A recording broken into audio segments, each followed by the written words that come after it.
That's the new sound. It's called nerd rock. I don't understand it. It scares me. Yeah. B, I can't make sense of it musically in my head.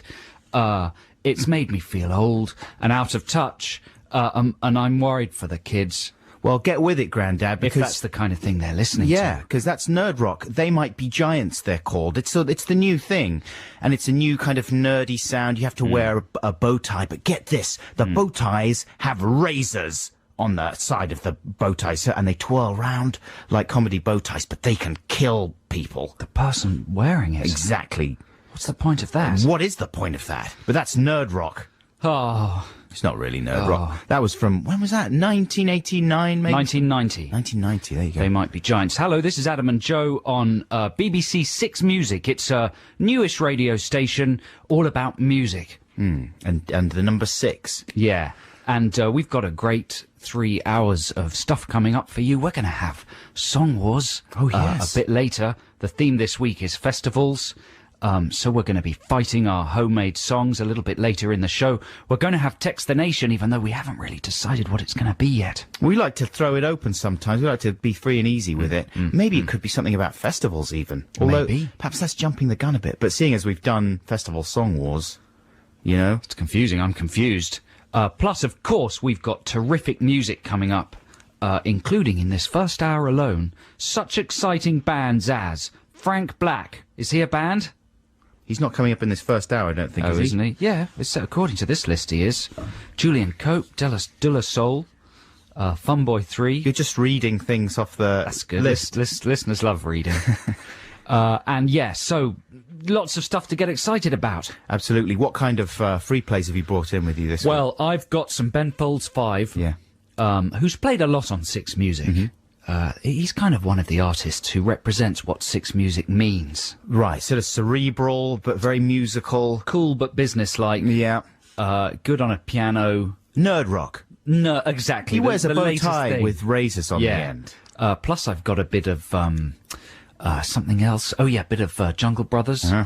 Yeah. Then I've got one I'm not sure about. I've got one I'm really not sure about. And Really? I can't believe it didn't get weeded out, because we have to send our free plays in towards the beginning of the week. Maybe that's a new feature. Yeah. Then they're not sure about it, Slot. And it's quite a long one as well. Is it? Yeah. Now I'm not sure about it either. So that's all coming up. It's exciting, isn't it, listeners? Now, no. No, it's not. It's the sound of one of our listeners.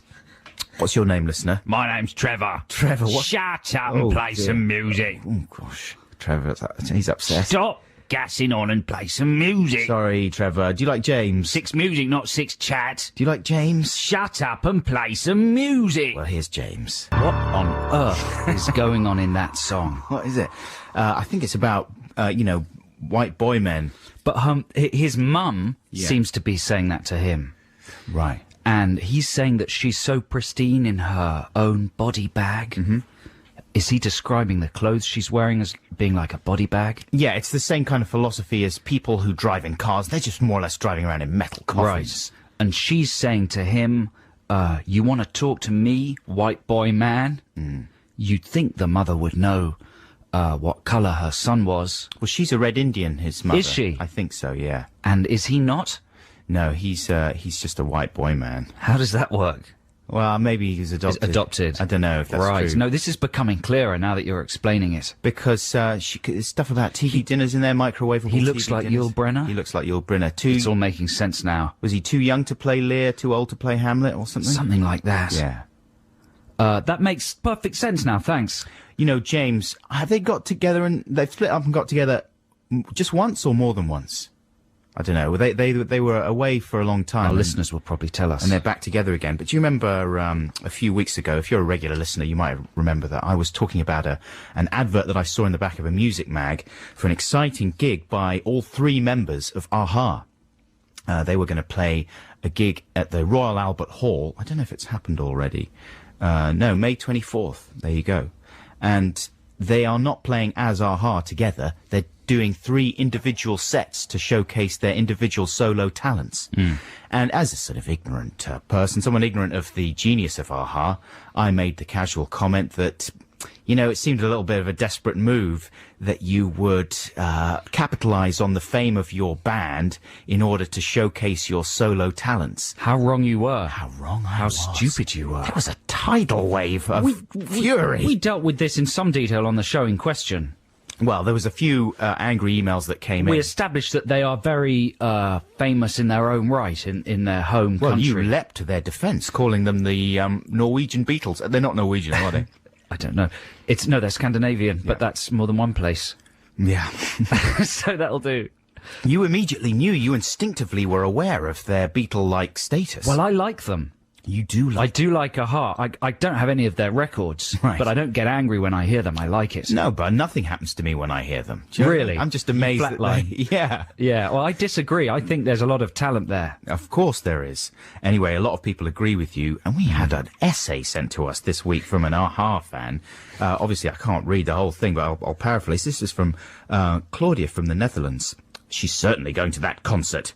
They've never played solo concerts over here either, and I doubt they ever will. So she's very excited about the fact that they're doing so in the Royal Albert Hall. But she says that a friend of hers described our comments to her, so she never actually heard what we were talking about.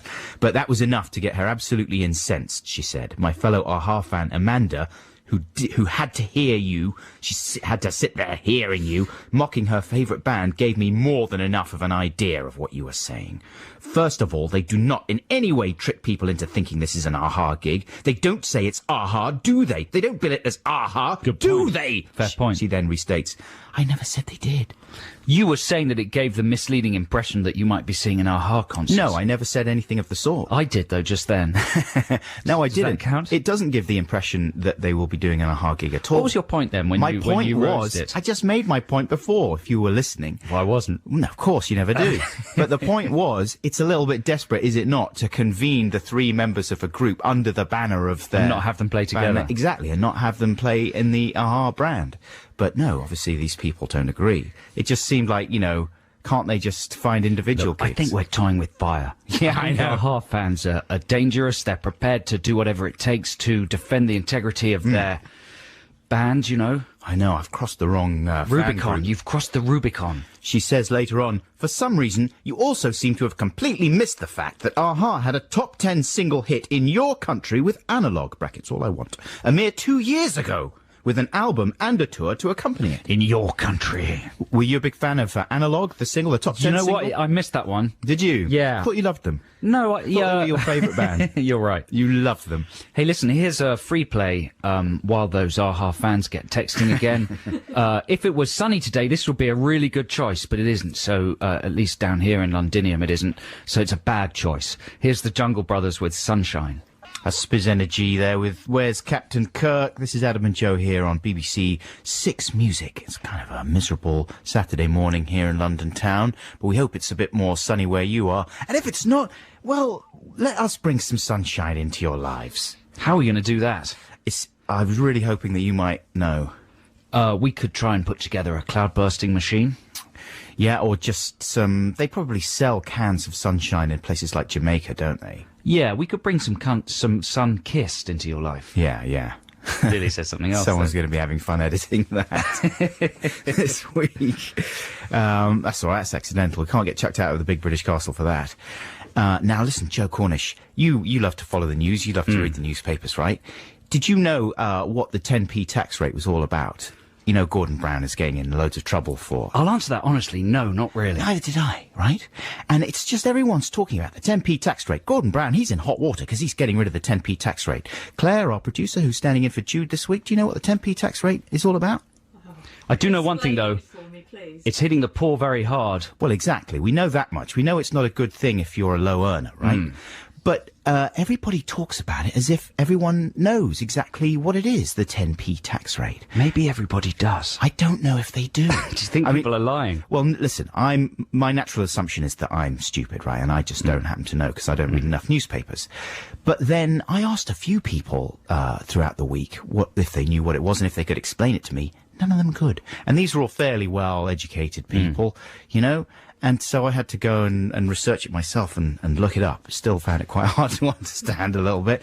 But 10p tax rate is something the Labour Party introduced around about 1999. It was one of their big it was one of the big incentives to vote for them at that point for the general election. They were going to, it was the lowest, it was a new low rate of tax. Now, this is getting slightly political, so here at the Big British Castle, I have to balance anything politically biased that Adam says. I'm just warning listeners that... No, I'm not talking I about might be doing political bias. This is a statement of fact. Right. So it's you pay 10p on every pound if you're earning between around 5,000 and 7,000 pounds. It's the lowest bracket of tax, basically.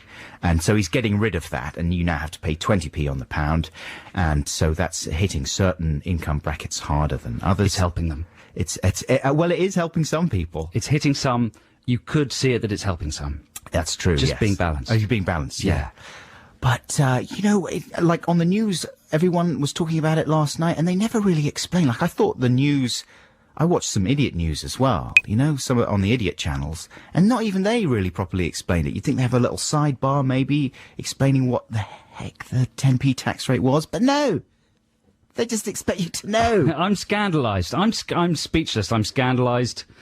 I'm still trying to say sun-kissed. Yeah. In my head. Sun-kissed. Sun-kissed. That's what threw you off. Don't mess those syllables up. Not on the BBC.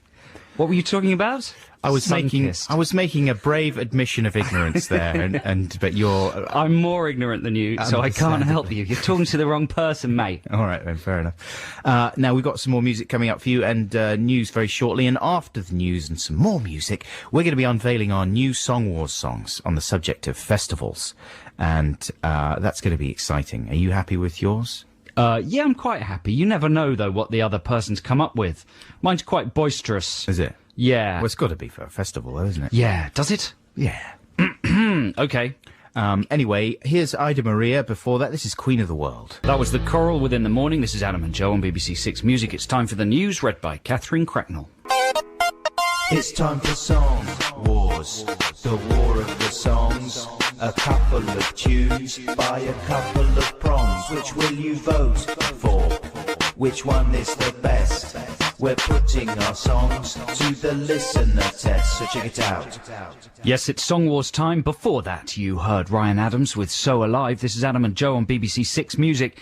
If you're a new listener, Song Wars is the part of the show where Adam and I make homemade songs on a theme, and then we play them both, and they kind of fight each other through the medium of listener votes. It's the closest you can get to a competition on the BBC these days. Competitions have been banned. Because they're evil, and but this is a sort of... Thousands of lives were lost last year thanks to BBC competitions. That's true, and it's a tragedy that's never going to be repeated again. Yeah. Certainly not in the Big British Castle, No, anyway. It's a warning from history. But it's okay for the presenters themselves, because we're trained to scrap it out, to have a little competitive scrap.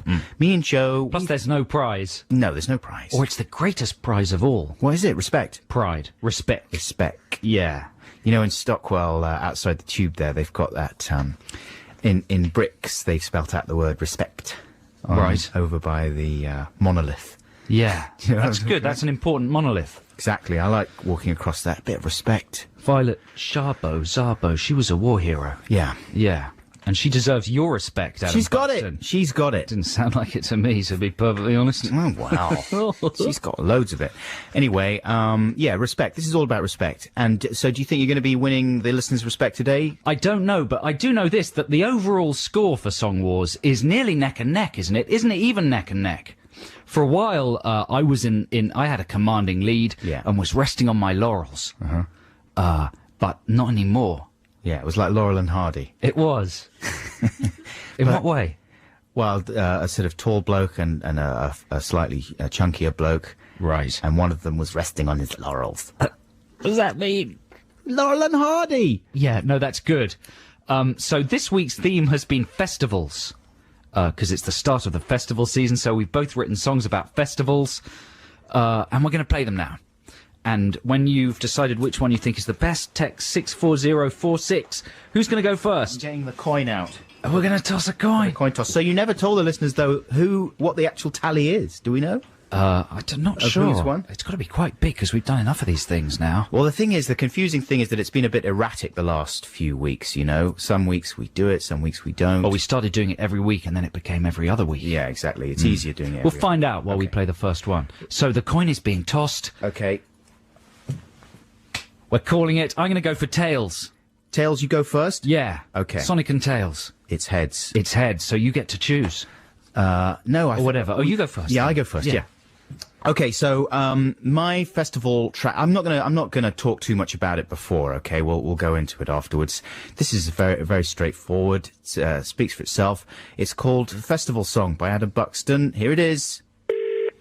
Please leave a message after the tone. Gazman, it's the Julianator. Just to let you know, I bought the tickets for Sludgefest, as well as Chillax, Wicker World, the Inoffensive Electronica Festival, Wet Weekend, and Pimps in the Park with Timbuk 3 headlining. Drop us a text if you think I've missed any. Cheers, ears. Load up the 4x4, it's festival time. We're stuffing the chill bag with nibbles and wine. We're going to sleep inside a collapsible yurt. We've got a nurse in case anybody gets hurt. Festivals used to be awful, just crusties and weirdo groups. There was nowhere to charge your mobile and nowhere nice for doing poops. Now they're often in stately homes with global cuisine that's ace. And you can leave the kids in a really nice creche while you get off your face. Hip hip hooray, it's time for festival fun. We've got our hats and our sun cream in case there's some sun. But when it rains, we've got our green welly boots. And if we feel the love, we've got our birthday suits. Look kids, that's Keith Allen. That's Lily Allen's dad. He's been coming since the 50s and apparently he's really mad. And over there, that's Katie Moss. That's right, that crazy druggies ex. Let's ask her if she'll join us for a boogie and some sex. Everybody over to the advert stage. Moby's on, oh yes. Then it's Groove Armada with the theme from M&S. And then it's a bloke that I don't really know with a tune from a phone campaign. And then it's Suds with the Iceland song. Then Moby's on again. We've got some chill pills, some Wizwas and a Grammars and stuff. But I'm a little bit worried that won't be enough. So could you call Jemima and ask her to bring a bit of rice, some jelly and a big ball of string. And don't forget the Barocca and the yoga mats too, because there's going to be healing and yoga to do. And there's a bloke from Tibet who can teach us to breathe. And after that we'll see Moby, then we'll probably leave. Load up the 4x4, it's festival time. We're stuffing the chill bag with nibbles and wine. We're going to sleep inside a collapsible yurt. We've got a nurse in case anybody gets hurt. Load up the 4x4, it's festival time. We're stuffing the chill bag with nibbles and wine. It's a fade out. Yeah. I don't think we've ever had a fade out on Song Wars before, have we? Yeah, I've had a couple of fade Really? I like a fade out. That's good. That's Adam's Song Wars song there. If you... Well, you shouldn't vote yet because you haven't heard the other one yet, but the text number is 64046. What? Can't vote for text for Song Wars. Just email. Really? I think they can text during the show, surely. Look at Joe's Of course getting angry. they can. They He's can getting text angry. during the show. He's getting angry. But after the show, you can't text. You have to email.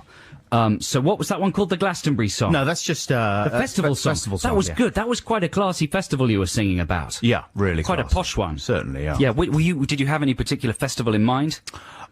Just all of them. Just all of them. I mean, you know, It sounded quite like quite an exclusive country house one, maybe. I haven't. Because I went to a country house one years. For a slightly older crowd? Yeah, exactly. For slightly ravey, ex-ravers. Yeah. Who are now looking for a comfortable festival, nothing too crazy. Yeah. They certainly don't want to get burglarized. No. But they would like to do a little bit of ravey dancing and, Yeah. and maybe have some fizz. Somewhere safe for the kids. Exactly. While they do that, yeah. That's right. Some fizz-whiz. Yeah. Some shonfers. That's right. And so thematically, were you on the same kind of... Sort of. Mine's a more mine's specifically about Glastonbury, and it's a kind of song from the point of view of a couple of boisterous lads who are preparing to go down to Glastonbury. But I would point out that there are a couple of similarities between our songs. The spoken word intro, Yeah. and a mention of pooing. Of course. Well, I mean, that is one of the It's central one of the things, isn't central, it? yeah, pivots of the festival experience. So here's my one. I'm not really sure what it's called. I think it's just called the Glastonbury song. But here's song number 2 in Song Wars. Right, get registered, download the correctly formatted passport photo, paid £164 each, including booking fee and postage, book the coach by the 10, and now, me and my mate Terry, we're going to Glastonbury, we're gonna have a very good time, don't care if it's all muddy, we'll just dive in the nuddy, and dance and drink and try and snog girls. I'll try to get on telly, right, hello mum, on my belly, eat falafels, then fall over, then be sick. And if someone licks our tent, I'll get angry and violent, punch a hippie, smoke a ciggy, then be sick again. Last time I was here I ate a space cake and it made me feel all giggly and like I was in love with everybody in the whole world. I tried to hug them all but their faces turned into demons. I passed out in the mud and missed the Arctic monkeys, don't do drugs. So what we do this year is just drink a lot of beer, buy a jester's hat and throw things at Jay-Z. I hate those Portaloos, so for 3 days I won't poo. Then I'll do one by the road on the way home. We'll go to see Hot Chick, then have some nice hot chips, meet a sexy girl and get on really well. She'll take me to her teepee and hopefully sleep with me. We'll text for 2 weeks, then never see each other again. Oh, Glastonbury's gonna be wicked. There we go. So it's the Glastonbury song versus, what was your one? Just the festival The song. festival song. Couple of inspired titles there. Vote for your favourite by text during the live show on 64046 or by email only if you're not listening to the live show here on Saturday morning. And if you're confused or maybe slightly hungover, what you are now listening to is live. Well, that's not going to do them any good, though, if they're But listening if you're again. not listening to it live, this is not live. The best way to judge it is... How to can you think- tell if... How can you tell? Well, you look at a newspaper Right. or think about what day it is, Or look at the clock. right? And if it's not between 9 and 12 on Saturday morning, it's probably not live. Oh, it's going to be confusing for Yeah. some people. So get voting. But we'll have a reminder of those songs, of course, before the end of the show today. But now it's back to some real music. This is a young chap. He's called Sam Sparrow, and this is Black and Gold. No, it isn't. Oh, yes, it is. Here it is. Who was that then? That was Julian Cope. Oh, I like him. He's good, isn't he? Is he the one that writes the books about the Stones? Yes. Yeah, we've got one of those books. He's one of the Me and most my bird. intelligent men in rock. It's wicked, the book about the big Stones. He's done all kinds of amazing things, Julian Cope, you know. He's one of these people whose knowledge and enthusiasm is even, you know, it's even greater than his talent. I'm one of those people. No, you're not. Really? No. What kind of books have you written? I've written a series of detective novels. Yeah. I wrote them when I was 7. Well, I'm sure you could relaunch because more or less, Julian Cope is credited with kind of re-establishing Scott Walker as a credible musical presence. After years and years of sort of relative obscurity, he brought out a compilation in the 80s of all Scott Walker's best kind of tracks, and in the process kind of completely helped people to reassess the canon, the Walker canon. And now Scott Walker has a huge influence on many of the young bands what are in the charts. Yeah, I mean, I'm not saying, obviously, that people wouldn't have discovered Scott Walker without Julian Cope, but Aren't Julian you? Cope certainly helped. And, of course, he wrote a book called Crap Rock Sampler, all about amazing German music from the 70s. Amazing. Amazing. And, of course, the book about Stones that you're talking about. How come you've got it? Have you read it, then?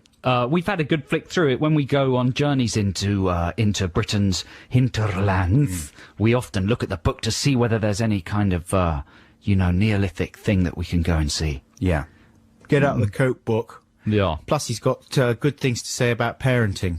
Does he? Yeah. He's generally a genius. Yeah.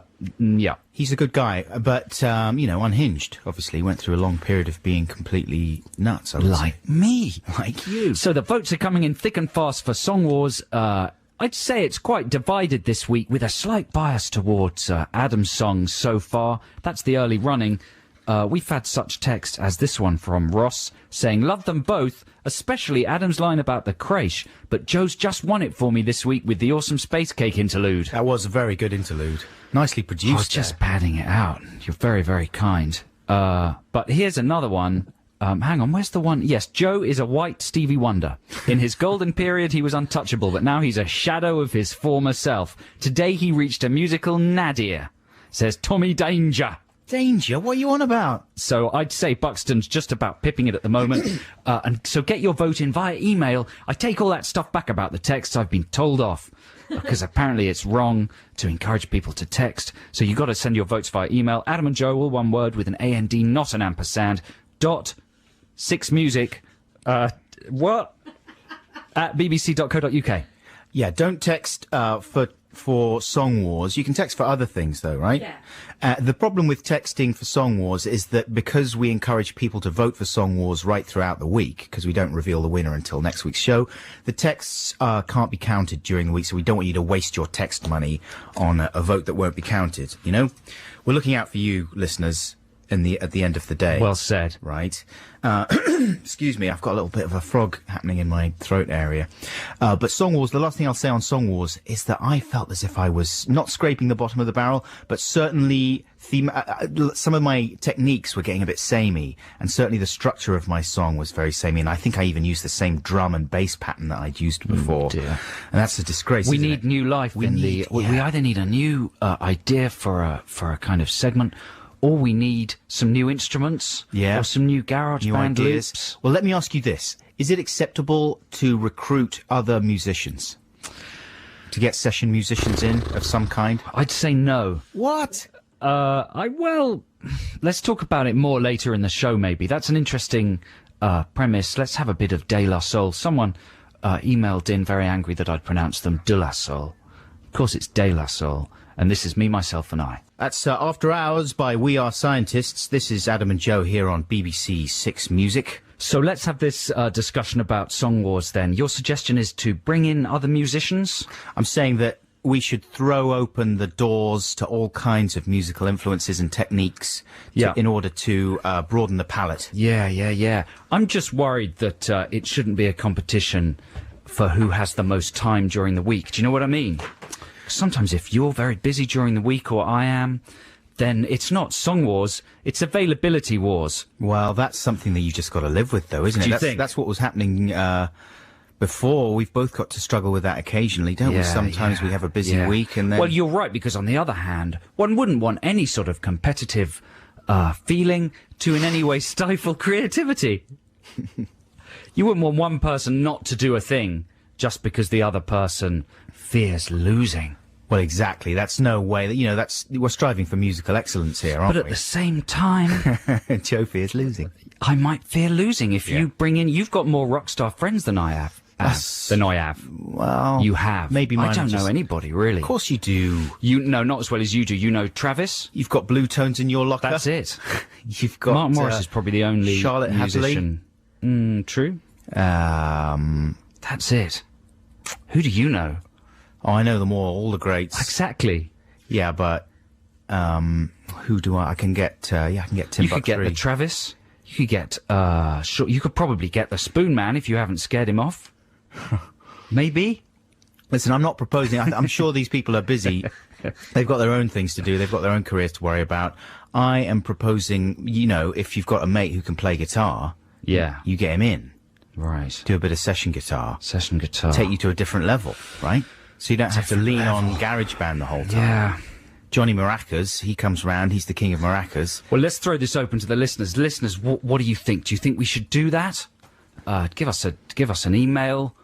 Can they text about that? Yeah, because it's non-competitive. You can text 64046. In a second, we're going to have some Text the Nation fun. But right now, here's a little bit more music. This is one that I've chosen for you listeners. This is Frank Black, and it's from an album that came out a couple of years called Christmas. A couple of years ago. Did I not say a go? No. I'm very Just sorry. popping it in for you. How embarrassing. Thank you very much for popping That's in all right. a go there. Yeah, Christmas is the album, and this is a great track on here. And as far as I can recall, it doesn't actually have drums in it, but it's his playing is so percussive, it really drives along. I hope you enjoyed it. It's almost like a sort of mantra, this song, and it's called Do What You Want, Gaina Schwa by Frank Black. Frank Black with Do What You Want, Gaina Schwa. This is Adam and Joe here on BBC Six Music, and I think it's time to launch Text the Nation. Text the Nation. Text the Nation. What if I don't want to? Text the Nation. But I'm using email. Is that a problem? It doesn't matter, text. This week it's a confessional Text the Nation. We're going to do a Text the Nation about terrible things you've done to teachers. Yeah, because people complain, obviously, a lot about their teachers, you know, and there are terrible teachers out there who inflict a lot of pain and suffering on their students, as well as, obviously, many great teachers. Well, that's how it used to be in the old days. These days it's more about feeling pity for the teachers. Well, exactly. And the awful things that pupils do to the teachers. We're talking about, or I'm thinking about that particular period in your mid-adolescence when something chemically inside you forces you to push the boundaries of the world. Do you know what I mean? When you say you, are you mainly talking about yourself? Yeah, that's why I'm saying Yeah, sure. me, you. Yes, of course. But I think every teenager goes through a phase where they kind of have to experiment with the limits of human endurance.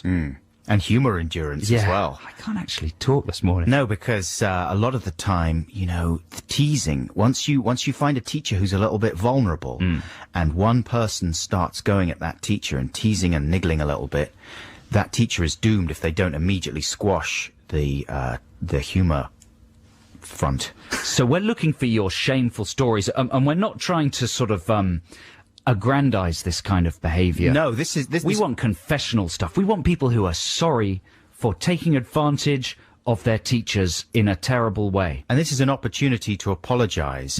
And we might add that it might be a good idea to maybe create pseudonyms for some of these teachers, because we don't want to humiliate real We don't want people. actual names. Call them Mr. or Mrs. X. Yeah, or just invent a name for the teacher. Okay? Yeah, and yourself if necessary. The whole thing can be done anonymously. Yes, and we certainly don't want to be humiliating teachers who are, you know, teaching. That's a hard enough job as it is, right? So It's this is very hard. this is an opportunity for you to say sorry and to make amends. But we also want to hear the stories of what you actually did. For instance, when I was at school, I picked on a particular teacher who I'd identified as maybe somebody who couldn't fight back, and I burst into her history class. I wasn't in the class. I had a kind of free study period, but I wasn't studying.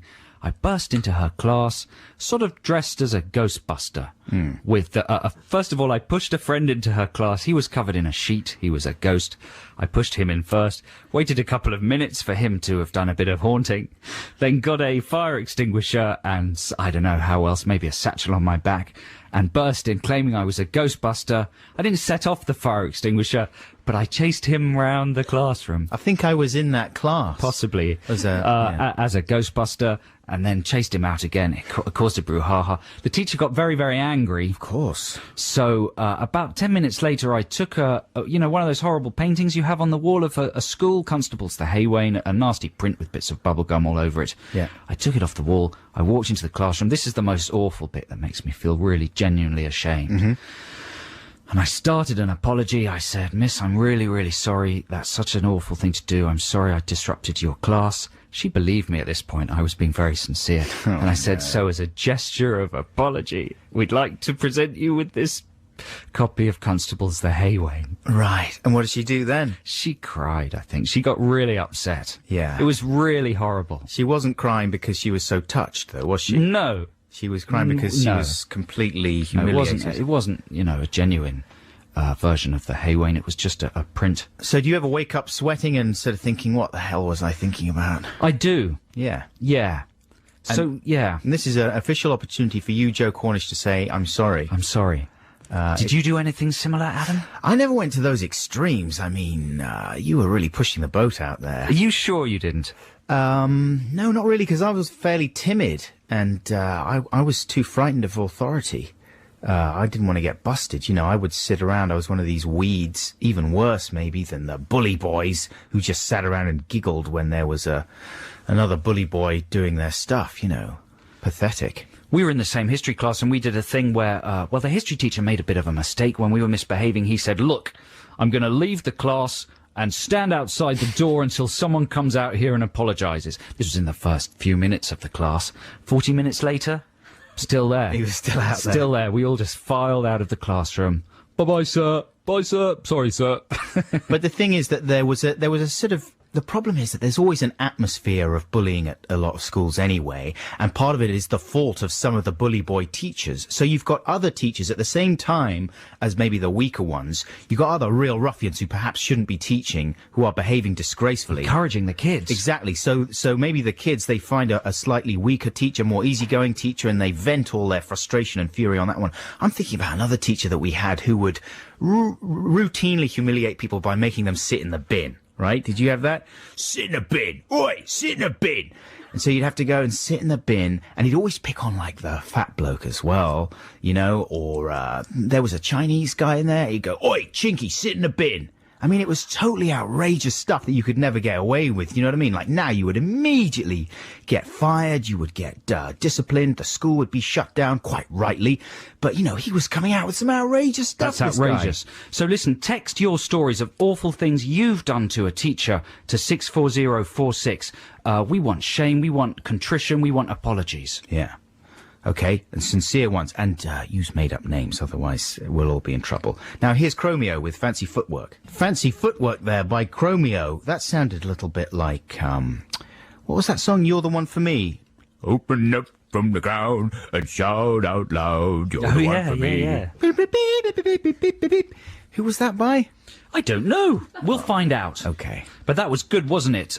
This is Adam and Joe on BBC Six Music on a Saturday morning. Coming to the midway point in the show, we've already launched Song Wars. We'll be playing those songs again towards the end of the show. And we're in the midst of Text the Nation. And we're asking you about shameful things you've done to sort of pick on a teacher. And we're not aggrandizing this kind of behaviour. No, we look down on it. Yeah, no, definitely. We don't want to hear just horrible stories about bullying that you've been doing to No, we teachers. want to hear kind of sort of St. Trinian's, Billy Bunter style, Beano style activity. We don't want stabbing and text bullying and all these nasty naughties behaviours, do we? No, exactly. We want to go kind of period with this. Japes. Japes is the word. Yeah. Lovely japes. Not things that actually ruined people's lives, which maybe my Ghostbusters thing did. Well, exactly. Do you think that was really horrible, my Ghostbusters story? It was totally undermining There's a her certain credibility, joie isn't de it? vivre in there, though. No, I mean, How vicious can Ghostbusters get as a premise? it's not like totally malicious. You're not like pinning her up against the wall and threatening her with There a was a knife or ghost something. in there. That's what they do at Grange Hill nowadays, you know? Is it? It's all knives and pinning people up against walls and I stuff think like it's that. guns these days. It's guns. Rocket launchers. Exactly. But that kind of mental cruelty and humiliation and ribbery, right, that you were indulging in there, that can be just as damaging sometimes. I didn't know I was very young. Yeah. Didn't understand. You did understand. I was being bullied. You were being bullied. wanted to bully someone else. The hard lads, you see, everybody hands it on to each other, don't they? Yeah, let's not make this about me, though. Oh, I think we should. Please don't. Okay, then. Have you got any that have come in there? We have, but I'm going to sort through them because, you know, these have to be looked at with a precise psychological eye. We have to bring in various big British Castle rule books And to filter them experts, through yeah. and experts. It's a controversial show this morning. It seems strangely controversial. There's an air of edginess in the air. Yeah, so we've got to tread very carefully. Yeah, okay, then. What about this trail? What's going to happen in the trail? Something's going to go wrong. Someone's going to say something bad. It's going to be an edgy trail. Who's it for? It says Saturday, so I presume it's... Saturday, edgy day, difficult day, See, tricky if day. it had been about George Lamb, that would have been potentially more tricky. Yeah. But no, Saturday's a day of joy and fun. Let's find out what you've got to look forward to, listeners. Sweet Jane there by Velvet Underground. What's that keyboard noise there? That's a really nice noise, isn't it? That is a keyboard, isn't it, I assume? Probably. I wonder what sort of a keyboard that is. Oh, Now that we do Song Wars, I envy noises like that, you know, noises I can't access. you're a noise queen now. Yeah, you get quite obsessed with keyboard noises and stuff. And that's a nice one. I want to get hold of that. That sounds analogy, though. And You can get lots of vintage keyboard noises, that you can plug into Can you? GarageBand. Yeah. That's what we need, new loops. Yeah. This is Adam and Joe on BBC Six Music. We've been talking about weird commercials over the last few weeks. Adam, you had a bit of a problem with the Clearasil advert with the mum and the boyfriend and the daughter on the sofa. Yes, thanks to everybody who explained that to me, by the way. You were having some problems with Andy McDowell's hair advert. Yes, she's got storylines instead of just wrinkles. Yeah, someone was suggesting, I can't remember who it was, someone sent in an email suggesting that if you had a double chin, you could call it your subplot. That's very good. I'll try and find that person's name to give them credit. But I've spotted an advert that's weirding me out for a new breakfast cereal called Optivita. Oh, yes. And it's from Kellogg's. There are many other companies that make cereals and many other cereals available. And I'm not talking really about the product here. I must be careful to stress just the advert for the product. It starts off with a chef called Aldo Zilli. He's Italian. Yeah. And he has this sort of silly Italian accent, He probably just talks like this when he's off camera. Yeah. But when he's on camera, he talks like this. I know, Zilly. He's walking through a market full of fresh produce. Ooh, it's so fresh and good for you. Yeah. And he's talking about cholesterol. And how if you've got high cholesterol, you have to watch what you eat, right? You have to watch everything. You're living on a knife edge. People are always saying, don't eat that, mate. It's not good for your cholesterol. Nah, no, it's not good for my cholesterol. Right? It's like the Dolmio. This is a terrible stereotype. It's like the Dolmio family, Right, yeah. I'm not reflecting the way real Italians speak. No. I have to be so careful here on the big British castle. It's a minefield. Anyway, he's walking through this market. He starts banging on about this new cereal, Optivita. And he says, it's specifically designed to combat the cholesterol. Literally like that. Now, this is my point. He says specifically designed. And he makes a great play of the word specifically. And that's why they've got him, because he's Italian and he doesn't say specifically. He says specifically. Right. And they're so pleased with the way he says specifically that they've put it on the box in huge letters. Specifically designed to lower cholesterol. Now, why does it matter that it's specifically designed? Would it matter if something was accidentally designed to lower cholesterol? We have two cereals. This one accidentally lower cholesterol. This one specifically lower cholesterol. Oh, choose the specifically lower cholesterol. Does that make sense to you? Yeah, because, it's going to do a really amazing job. But what if something does a better job and isn't specifically developed? That's not as good because, scientists weren't involved. Well, now it's time to hear from Catherine Cracknell, and she was specifically designed to read the news. Oh, ow, ow. Oh, no, let's not play Master and Servant anymore. That hurts. That's filthy. That's going to leave a scar. Stop it. Absolute filth. Pure pornography there from Depeche Mode with Master and Servant. This is Adam and Joe on BBC Six Music. We're in the midst of Text the Nation. We've sort of set ourselves a little bit of a tricky one this week. I don't think so. I just think there's a sort of inappropriate and unnecessary post-9/11 atmosphere of paranoia in the studio today. Yeah. I think we're going to be fine with this. The thing about this is when you sort of bully's the wrong word, torture's the wrong word, are naughty towards teachers, it's the sort of thing your parents always tell you off about. They go, oh, how could you? That's so cruel. You're so horrible. Then there's a pause. Then they go, I remember when I was at school. And then they tell you some hideous thing they've done. Yeah, yeah. It's a kind of cyclical rites of passage that will be stopped today. We're going to stop it. It's a psychic proving ground, the relationship between teacher and student. Maybe that's why we played Master and Servant there by Depeche Mode. Hey, you know what, though? We'd really like to hear from some teachers as well. Either some teachers who have endured japery, or some teachers who've got some ideas for how to deal with it. Well, let's not forget the actual japery. Let's have a look at some of these texts that have come in. Here's someone called RME. They're going to remain anonymous. Apart from that, in primary school, inspired by a Grange Hill story involving humming during classes, an angry teacher was targeted, and the mental destruction began over a long period. During the final term, he was continually hummed at. Humming would pass like a torch from one person to another. It was cruel, as he would have to chase the hum around the classroom. I won't go into what happened to him. No, but he was fine. But humming is a big thing, isn't it? Yeah, that's very destructive, and that's really... But that's classic. That's an age-old thing. It's a good way to undermine. If the teacher... Yeah, if it's an unpopular teacher... Because you can't tell who's doing it. Or the other thing to do is whenever the teacher says or ah, you just say ah, a little bit like... Do you remember that bit in the Day-to-Day? I think there was a great sketch with Steve Coogan in there, and they were all... And Patrick Marber... And it was some kind of team building thing, and they were all, every time he said or ah, the rest of the team had to say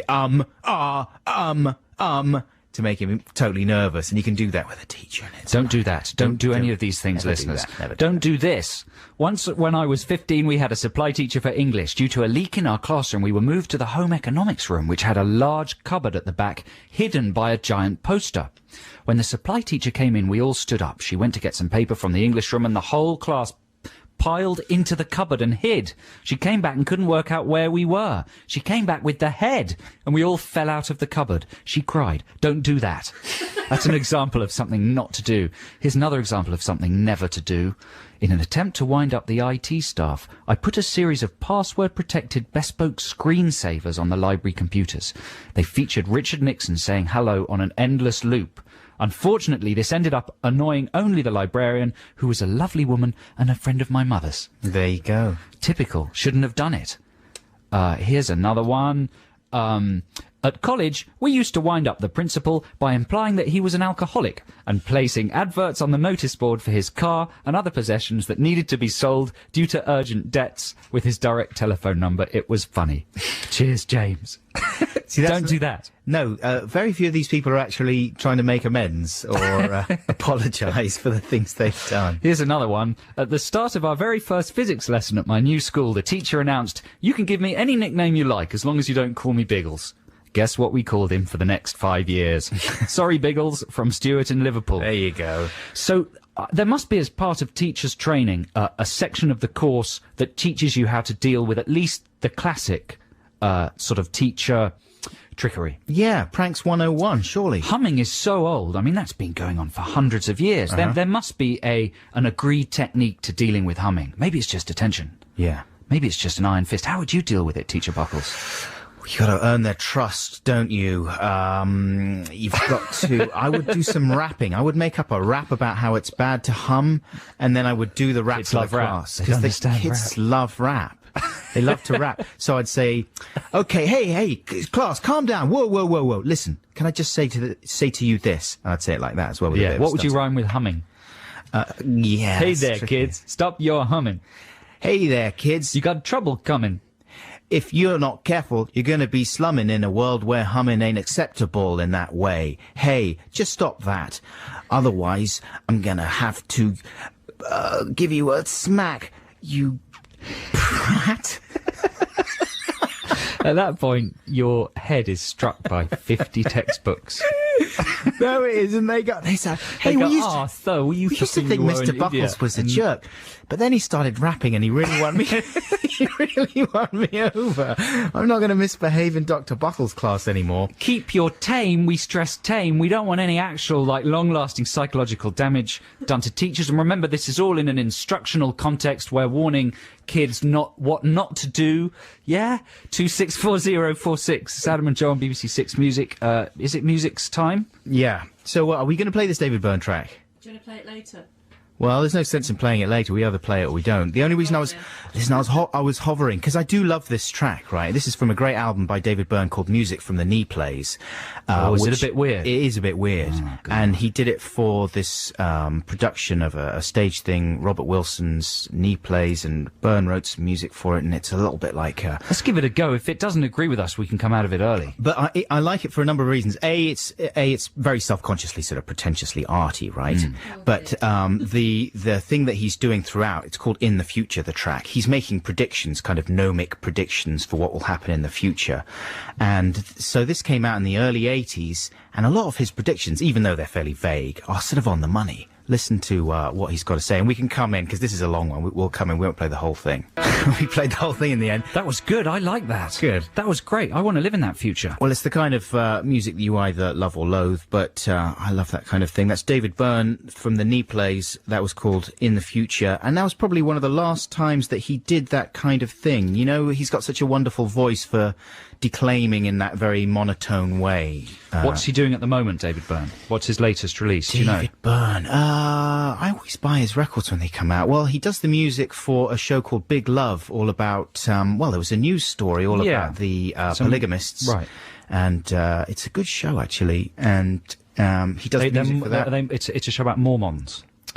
It's about a polygamist family, yes. Are they Mormons? They are Mormons. I think they are Mormons. Mormons. He does loads of things, David Byrne. There's a good interview between David Byrne and Tom York, which is in Wired magazine, and that's online. It's well worth checking out if you're a fan of either of those two people. But he's a genius. Now, I should say thank you to everyone who's been texting in for Text the Nation. Some of you should really look deep into your souls, though, and have a think about what you've done in the past. There are some terrible, terrible, terrible confessions coming in. well, there's loads that we just can't read out because they're so grim. Quite a lot that we can't read out because, yeah, they're just not very nice. But there are some light-hearted, funny, and enjoyable ones. Or ones that are kind of nasty in an amusing way that, you know, compel themselves to be read out. Do you want to hear some more?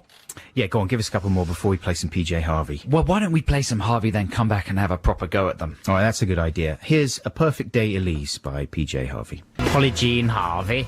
With A Perfect Day, Elise, this is Adam and Joe here on BBC Six Music. That's from her 1998 album, Is This Desire?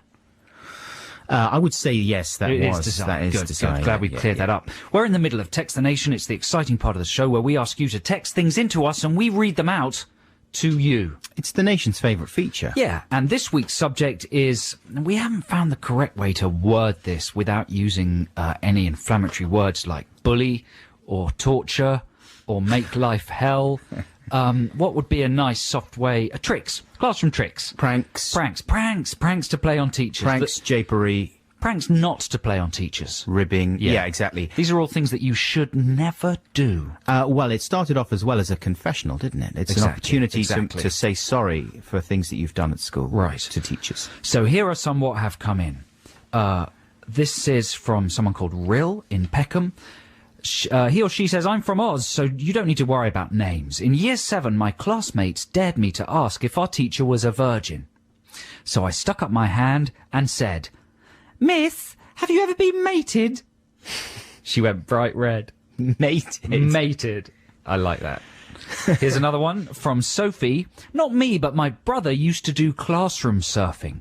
The game was to stand on one's desk while teacher, Mrs. H's, back was turned. Particularly difficult as the classroom was very small. 6 desks only in it. Poor woman. Desk surfing. So you had to actually get up on your desk and then I suppose down again before you were seen? That's good. I like that. That's not a bad game. That's a very good game. These are just games. They're innocent games. They could do that in the House of Commons. That would be fine. They should do that.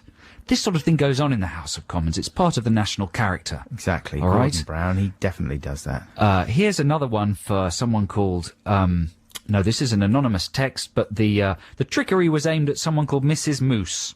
Not a good name to start with. Maybe it's a pseudonym. We used to rewind the harrowing film Escape from Sobibor every time our teacher, humanities? What would be? Yeah. Every time our teacher left the room. So this is a classroom where they were being shown a movie, right? Sometimes, if you're lucky, towards the end of the term, they'll show you a movie vaguely connected to something you're studying. Right. It's just an excuse for the teacher I to remember be lazy. Escape from Sobibor. But this class rewound it every time, so they started from the beginning and watched the same bit for about a year. So they made a, 90-minute feature last a year. We also used to sing Happy Birthday to her at the beginning of every lesson. That's nice and abstract, because it's so joyful you can't interrupt a round of Happy Birthday. It's not my... It's not my... Here's another one from Jill. My uncle used to get sent out of class and stand in the quad by the classroom window.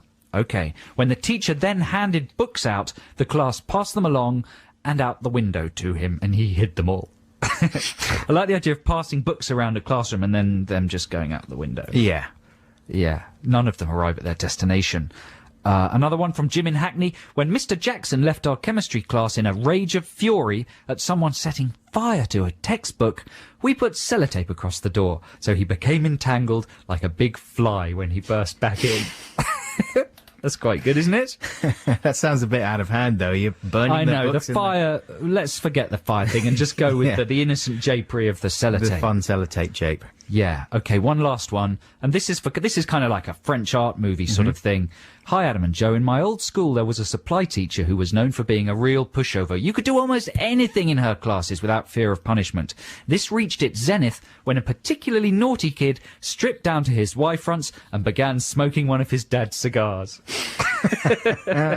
That's the sort of thing Gérard Depardieu did as a boy in school, don't you think?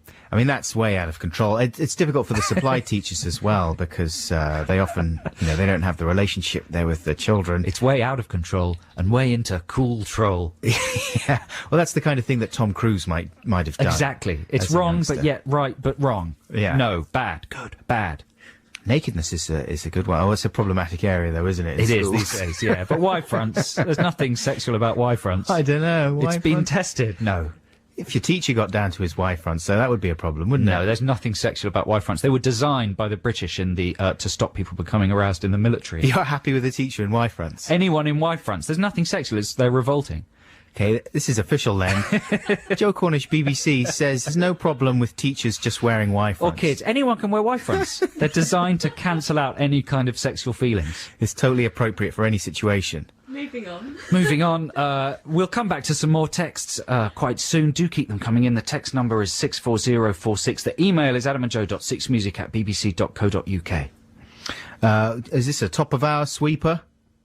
You can have one if you want one. Well, it says it on the thing. I think we should do what we're told. Okay. Here's the sweeper. High Fidelity by Elvis Costello and the Attractions. Oh, you're an Elvis fan. When's that from, roundabout? It's from 1980, Adam. Oh. Yeah. I knew you'd have the answers. Thanks a lot, mate. Which album is that from? I don't know. I went to the theatre this week. Oh. Yeah, the theatre. Do you remember the theatre? Yeah, I do. I try and avoid the theatre. What did you go to the theatre for? My lady friend bought tickets, so I went along. Does she love the theatre? She likes to see. We like to see things, you know. Well, she's got shorter legs than you do, so She does. This is a play that's going on in London in the Old Vic, which is run by the great Hollywood actor Kevin Spacey. Oh, Speed the Plough. Speed the Plough. I've been thinking about going to see Speed. Really? I was going to break my no theatre rule to go and see that. Well, I done it. How was it? It was pretty good. Oh, come on. No, it was pretty good. I tell you who else is in it. Goldblum. Jeff Goldblum. He's amazing. I love Jeff Goldblum. He is amazing. And you know what? The thing about Jeff Goldblum is that he is obviously physically extraordinary. Yeah, he's got the best hand gestures in the business. Absolutely. But in the movies, you seldom get a full body shot of Jeff Goldblum, so you don't get a chance to watch his hands moving in consort with his feet and head and other bits. He's and hugely areas. tall, isn't he? He's hugely tall. He might even be taller than me. Maybe. I don't know. I'm pretty hugely tall. Yep. But, man, he looks amazing. How tall are you? 45 feet. 45 feet. That's Yeah. hugely tall. I mean, that's too tall. It's impractical. You're about 6... No, I'm 6'2" 6'2". and a bit. That's right. Yeah. So, but he's a big chap, and he's got huge hands and a tiny head, which is very exciting to look at. What's going on? You feel like you're at the foot of a mountain, or maybe on drugs, because nothing's the right proportions. He looks a little bit like the action figure that came out for his Jurassic Park character. Right. Well, no surprises there. Or maybe that is a surprise, because action Well, do figures you remember don't usually get the likeness right. He had a big chunky body and a tiny little Tiny head, that's true. movable plastic that's true, head. That's true. Anyway, watching him move around in full body was extraordinary. And Spacey does a good job. He tries very hard as well. And it's generally not such a good play for the beginning. I was thinking, this isn't very good. This is a bit obvious. These are Hollywood cliches. But then in the third act, it suddenly all starts to make sense. Right. And it suddenly starts to be really good. What's it about? Brief synopsis? It's about a head of production at a studio and a producer, and they're fighting, and they've got a big pitch to make in the morning, and they're deciding whether to do a crappy movie or whether to do an adaptation of an amazingly profound sort of philosophical novel. And it's by David Mamet, the Yeah, play. and there's a sexy girl who I think in the first production was played by Madonna. She's like the intern, and she's passionate about the novel. And who's it played by here? Cat Deeley. You know what? I don't know the name of the actress. I didn't look at the program. Cat Deeley. It was Cat Deeley, which is brilliant. It was Natasha Kaplinsky. She's brilliant. Kaplinsky dazzles. Yeah, that's very bad of me not to know the name of the actress, but she was radiant and marvellous. Was it Honeysuckle Weeks? Yes? Who's that? Don't you know who Honeysuckle Weeks is? No. She's in Foyle's War. Really? Yes. She's attractive. Anyway, carry on. I don't think it is Honeysuckle. Anyway, the last point was, my final point is, there is an atmosphere of terror at the Old Vic. Do you know why? Why? Because it's run with a rod of iron by Spacey. Right. And he shouts at people if their phones go off. Does he? Do you remember that story? Yes, I do. If your phone goes off during the production of Speed the Plough, You get scolded. The play will stop. By K-Pax. Spacey will come out of character, and like a teacher, he will turn to you and shout at you. Right. So I think this was at the forefront of everyone's minds in the auditorium. It was a bit like a class of children sitting down for a talk given by big Hollywood men, and someone's alarm did go off. It was on Buzz. What did K-Pax do? Well, it came at a point when there was a dramatic pause. Yeah. So it was a very dramatic pause. Oh, He didn't know whether he was going to, but no, he got over it. He ignored it. But I could have been embarrassed in the theatre. Yeah, of course. Because it's a bit of an artificial situation, isn't it? Well, it certainly all these strips people- away all the levels of craziness, and you're confronted by the ludicrousness of acting, aren't you? Yeah, it's odd. Yeah. Especially when dramatic things happen. And there's lots of moments in this play where someone will shout and then go really quiet for a long time. Do you know what I mean? And that's why I can't stand you! Like that. Exactly. And my brain is just so wanting me to make a noise or throw something. At another point, Spacey pushes over an aluminium ladder in fury. There's a very long silence after that. He really milks that. Everyone's going panting on stage. That's the next production. Milk the silence. Really, that would be good. Under-milked silence. Yeah, over-milked silence even. Yeah. Anyway, I do recommend it if you live in London. Maybe it'll tour. It's short. That's the main thing. Is it? How long? 90 minutes. Oh, that's no ideal. interval. Ideal. But Goldblum, what a genius. His hands. I love him, man. They were doing amazing I'm up things. for pretty much anything that he's been in, Goldblum. Would you sleep with Goldblum? Definitely. If he really? Definitely. In a bar? Somewhere near the Old Vic? What, sleep with him in the bar? Can I not go home to bed with him? No, I hadn't finished. Oh. One of his huge hands settled on your tiny knee. It's sounding a bit awful, isn't it? No, I like it His now. beady eyes and his tiny head. Nothing you're saying is putting me off. He's very thin. He obviously works out. He's my- His suits are beautiful. The best thing about the production was Goldblum's suits. Yeah. Oh, he looks great in a suit. I fancy him. He's the opposite of me. Really? Yeah. It's true, isn't it? I love him. It's like Captain Caveman and Crazy Legs Crane making love. Here's some Portishead for you. Is this new Portishead? Yes. Magic Doors. They were amazing on Jules Holland. You didn't happen to catch Jules Holland? I didn't, but I hear their live sets are extraordinary. It's the They're playing best- at the moment, aren't they? Best They're back with a bang. Jules Holland thing I've seen for ages. Tumane Diabate. Have you ever seen him playing that? What's the instrument that guy plays? The harmonica. It's not the harmonica, but he was extraordinary. I've never seen him in action before. Last Shadow Puppets they were on, they were amazing, and Portishead were fantastic. It was the best Jules Holland I've ever seen. Anyway, here's Magic Doors by Portishead. That is Portishead and Magic Doors. That is not the track they played on Jules Holland. Didn't you like that one as much as the one they played on No, Jules I Holland? didn't, no. Is that their single? No, it's not. That's just a track from the new album, which is called Third, and apparently it's good. I don't know. It's one of those albums that's been getting between 3 and 4 stars, you know? Do you know what's funny about the timing of Portishead's comeback? No. Well, I'll tell you what it is that things have gone depressing again. Yeah. When all those Bristol bands became big, it was during the recession, wasn't it, of the mid-90s? And things seem to be going that way again. At least all the papers are very keen for it to go that way Financial again. crunch, that's when Portishead come out of the shadows. Exactly. They've timed it. They just keep their eye on the stock market. Whenever shares plunge, bang, album. Don't you think that's true? Possibly. Yes, I do. Well, Beth Gibbons came out with an album with Rustin Man, who that's the pseudonym of one of the other members of Jeff Barrow, is it, from Portishead? And that was a lovely album, and that was back in 2003 thereabouts. And it was very similar to the track they were playing last night on Jules. So I'm hoping that maybe, I haven't listened to the whole of the Portishead album yet, but I'm hoping it's more of the same. You know, I'd be happy if it was like that Rustin Man thing. It was the Wicked Man. Well, give it a listen then. I will give it a Got listen. no one to blame but yourself. But listen, I don't want to buy it, right? Ah. I want to steal it. from someone's desk at Strange. 6 Music. Okay. There's a warning to everybody. This is Adam and Joe on BBC 6 Music. Pretty soon we're going to be playing the Song Wars songs again. We're also going to be wrapping up Text the Nation, which is going to be tricky to do because we've been inundated with amazing stories. Have we got any responses from teachers? That's the Yeah, question. we do. Yeah. So we'll be coming back to that in a second. But first, if there was an award for best track on most incongruous CD, then I think the following would get it. This is from the Godzilla soundtrack. Roland Emmerich's disastrous blockbuster remake of Godzilla, which I've got a soft spot for. Well, you know, you love that film, don't you? Yeah. Do like Roland Emmerich's Godzilla, yeah. You are a weirdo. Yeah. Another good album with incongruous album with excellent stuff on it is, which we talked about a few weeks back, is the original soundtrack for Cool World. Right, which has what on it? It's got a couple of Eno tracks, Brian Eno tracks, Really? that at that point had not been released, and they're beautiful tracks. Well, similar thing here. At this point, or at the point of which... I'm going to start that sentence again. At the point when the Godzilla soundtrack was released, the following Ben Folds 5 track wasn't available anywhere else. It's now available on the reissue of their first album, I think. But this may be my favourite Ben Folds track. And it was written for Godzilla. Wow. And apparently he wasn't that happy with it. He felt it was kind of unfinished. Yeah, plus he was writing it for Godzilla. Well, it doesn't necessarily reflect on the song itself, which is pretty incredible. This is called Air. That's the Fun Boy 3 with Bananarama with It Ain't What You Do, It's the Way That You Do It. Are they a new band? They're brand new. It's very exciting. That's going to be a big hit, I think. That's out on Monday. It's not out on Monday.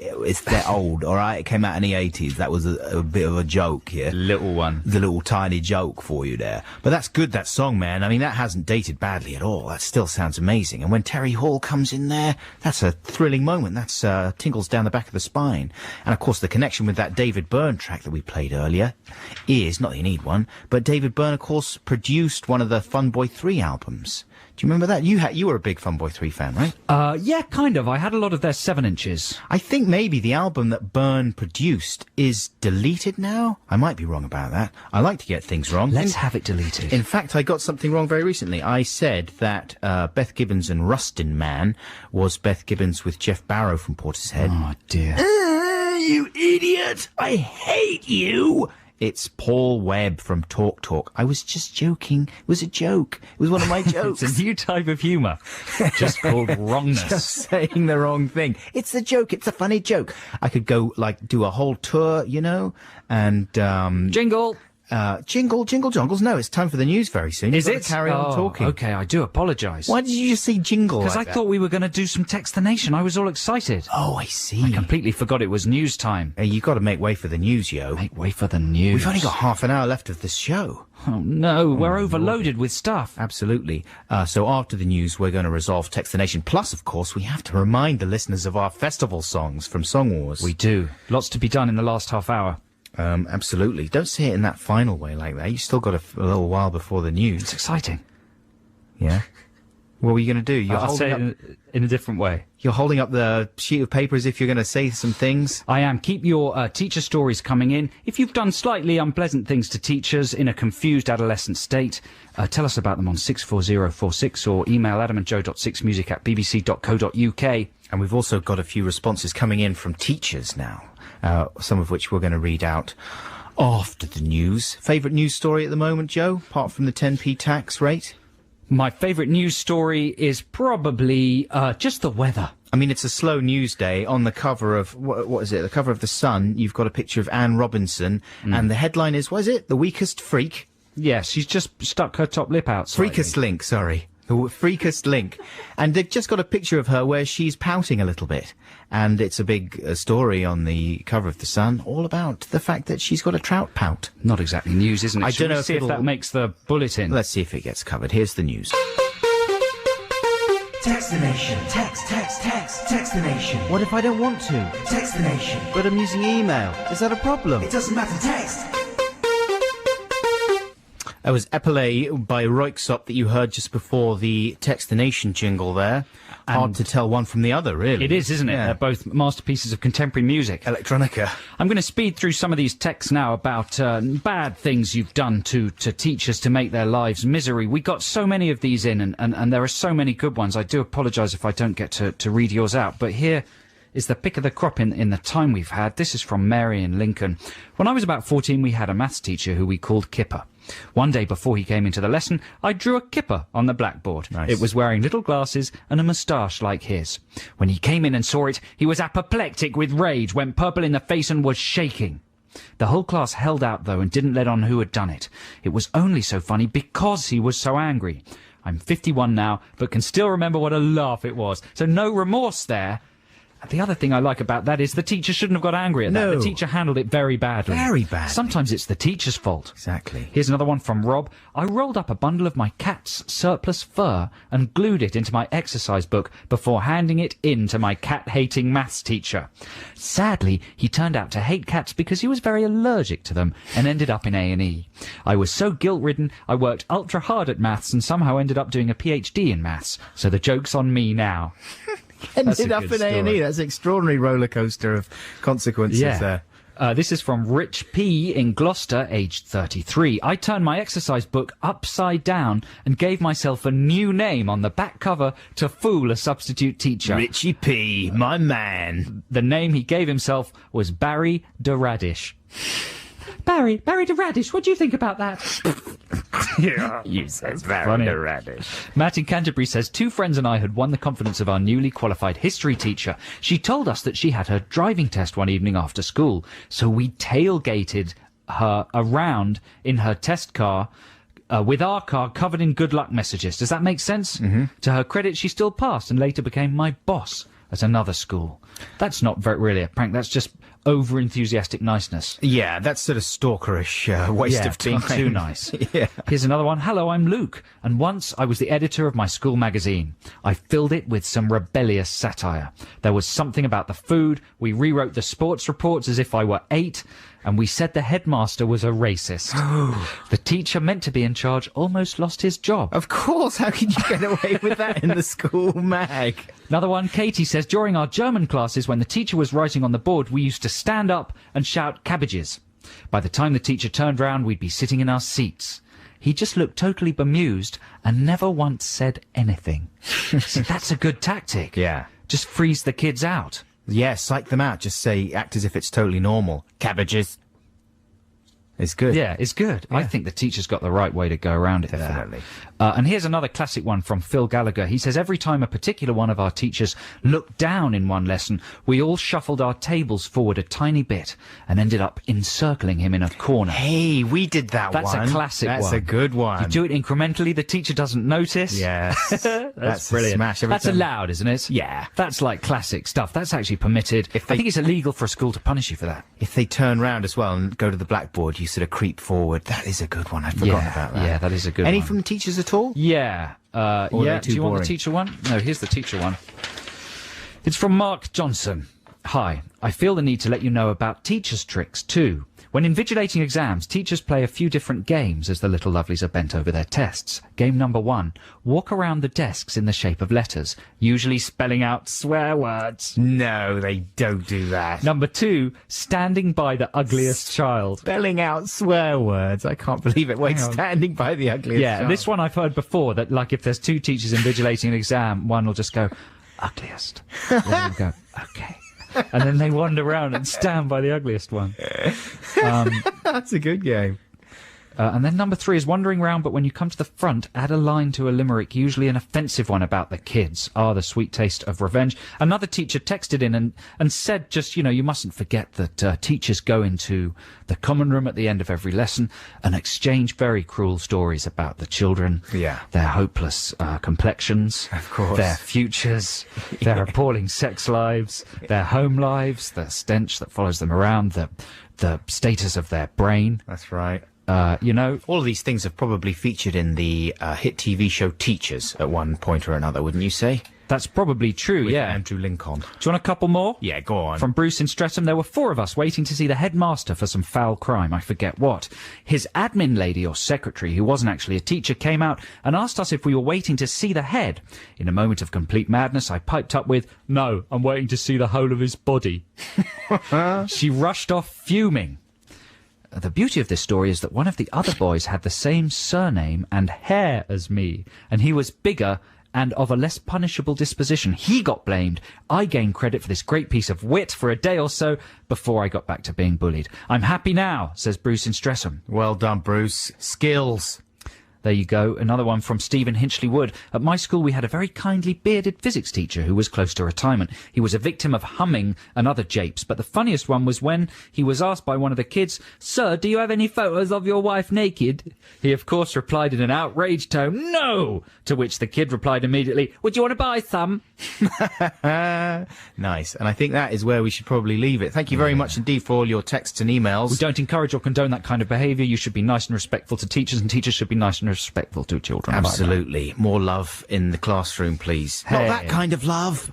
Now it's time for my last free play, and I've been sticking a couple of little pretentious ones in here. Can I just say I dropped a free play in this week's show. I was going to play Jazzy Jeff with the theme tune to The Fresh Prince of Bel-Air. Why did you lose confidence on that? Because I listened to it. Oh, right. And I decided it would be best to not inflict that on people. Well, this is another slightly sort of outre toe tapper. But I thought, if there's anywhere where you can play this kind of music, surely it's got to be Six Music, yeah, where people are open-minded enough to enjoy it. Anyway, a lot of you guys will probably have this album already by Silver Apples. They were a duo from New York City, making music from around about 1967 to 69. And they've sort of re-emerged in the mid-90s. One of them sadly died a few years ago, but the remaining member is now touring, still under the name Silver Apples. I think they're playing some festivals this year. But it's amazing psychedelic electronic noise, and very much ahead of its time. If you consider this would have been 67, 68. This one is called Program by Silver Apples. You gotta love music that has scanning through radio waves on there. A bit of interference. I like all that in stuff. that studio. That's at Silver Apples with Program. You had an email from someone correcting me about the David Byrne track that we played earlier on. The Knee Place wasn't the actual play. This is turning into the Adam Buxton Corrections Show. Only two things I did done. And it is, it says on the CD, available, because it's just been re-released on CD, you see. Time's running out. David Byrne and Robert Wilson's 1984 collaboration from the theatrical epic The Civil Wars. All right? Yeah, happy now? okay. Now it's time to play you the two Song Wars songs. We're going to hear Adam's first and mine second. Don't forget you can vote via email, adamandjoe.6music@bbc.co.uk. Here's track number one. This is called the Glastonbury Song by Adam Buxton. Please leave a message after the tone. Gazman, it's the Julianator. Just to let you know, I bought the tickets for Sludgefest, as well as Chillax, Wicker World, the Inoffensive Electronica Festival, Wet Weekend, and Pimps in the Park with Timbuk 3 headlining. Drop us a text if you think I've missed any. Cheers, ears. Load up the 4x4, it's festival time. We're stuffing the chill bag with nibbles and wine. We're going to sleep inside a collapsible yurt. We've got a nurse in case anybody gets hurt. Festivals used to be awful, just crusty weirdo groups. There was nowhere to charge your mobile and nowhere nice for doing poops. Now they're often in stately homes with global cuisine that's ace. And you can leave the kids in a really nice creche while you get off your face. Hip hip hooray, it's time for festival fun. We've got our hats and our sun cream in case there's some sun. But when it rains, we've got our green welly boots. And if we feel the love, we've got our birthday suits. Look kids, that's Keith Allen. That's Lily Allen's dad. He's been coming since the 50s and apparently he's really mad. And over there, that's Katie Moss. That's right, that crazy druggie's ex. Let's ask her if she'll join us for a boogie and some sex. Everybody over to the advert stage. Moby's on, oh yes. Then it's Groove Armada with the theme from M&S. And then it's a bloke that I don't really know with a tune from a phone campaign. And then it's Subs with the Iceland song. Then Moby's on again. We've got some chill pills, some whiz-was and a Grammars and stuff. But I'm a little bit worried that won't be enough. So could you call Jemima and ask her to bring a bit of rice, some jelly and a big ball and string. And don't forget the Barocca and the yoga mats too, because there's going to be healing and yoga to do. And there's a bloke from Tibet who can teach us to breathe. And after that we'll see Moby, then we'll probably leave. Load up the 4x4, it's festival time. We're stuffing the chill bag with nibbles and wine. We're going to sleep inside the collapsible yurt. We've got a nurse in case anybody gets hurt. it's festival time. We're stuffing the That's the chill. festival song, not the Glastonbury song. Yours is called the I was Glastonbury trying song. to trick them into voting for mine. Well, let's hear. That was Adam's one there. Let's hear Joe's now. This is the Glastonbury song. Right, yeah. Registered, download the correctly formatted passport photo, paid £164 each, including booking fee and postage, book the coach by the 10 and now. Me and my mate Terry, we're going to Glastonbury. We're gonna have a very good time. Don't care if it's all muddy, we'll just dive in the nuddy and dance and drink and try and snog girls. I'll try to get on telly, right, hello mum on my belly. Eat falafels, then fall over, then be sick. And if someone licks our tent, I'll get angry and violent. Punch a hippie, smoke a ciggy, then be sick again. Last time I was here, I ate a space cake and it made me feel all giggly and like I was in love with everybody in the whole world. I tried to hug them all, but their faces turned into demons. I passed out in the mud and missed the Arctic monkeys. Don't do drugs. So what we do this year is just drink a lot of beer, buy a jester's hat and throw things at Jay-Z. I hate those Portaloos, so for 3 days I won't poo. Then I'll do one by the road on the way home. We'll go to see Hot Chick, then have some nice hot chips. Meet a sexy girl and get on really well. She'll take me to her teepee and hopefully sleep with me. We'll text for 2 weeks, then never see each other again. Oh, Glastonbury's gonna be wicked. There you go, that's this week's Song Wars.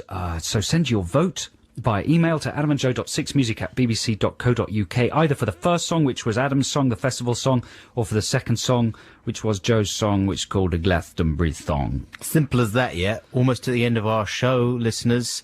We've got Liz Kershaw coming up very shortly, so stick around for that. But here's the Pigeon Detectives for you right now, just to play some proper music for you, otherwise your brains might melt after our Song Wars stuff. This is an emergency. What's the nature of the emergency there? It's just an emergency because they're running out of money and they need you to buy their record. Fair enough. That's the Pigeon Detectives, and that's pretty much it for our show this weekend, listeners. Thank you very much indeed for being with us. Thank you so much for your texts and emails. As usual, you know, you're helping us out and we really appreciate it. Seems a shame that we can't reward you in some way, but that's not what it's about, yeah? Right? That's absolutely correct. That's not what it's about. And don't forget, you can listen to a podcast version of this show that's uploaded onto iTunes and the Six Music website at about 6 o'clock on a Sunday evening, or you can listen to the whole show listen again via the Six Music website. That's probably the best way to do it. But don't forget that both those things are only around for the week following the show, yeah? They're not sort of archived somewhere, so you've got to subscribe to the podcast if you want to keep receiving it. Stay tuned for Liz Kershaw. We'll be back with you live next Saturday from 9 till 12 here on BBC Six Music. Have a good week. Thanks for listening. Bye.